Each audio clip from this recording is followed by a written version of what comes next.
Today, I'm going to show you how to write off bad debt in QuickBooks Online. Bad debt is used when a customer invoice is no longer collectible and you need to remove it from accounts receivable. First, sign into QuickBooks Online and open the correct company file. From the dashboard, click New or Create. Then, select Credit Memo.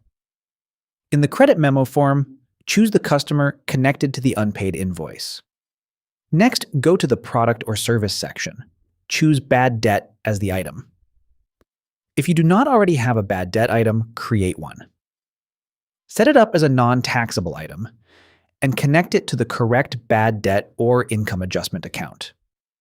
Now enter the amount you want to write off. This should match the unpaid amount you are removing from the customer's balance. Check the date and make sure the credit memo details are correct. Then click Save. After saving the credit memo, apply it to the open invoice so the customer balance is cleared.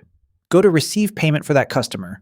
Select the unpaid invoice and the credit memo. Make sure the remaining balance is 0. Then click Save and Close.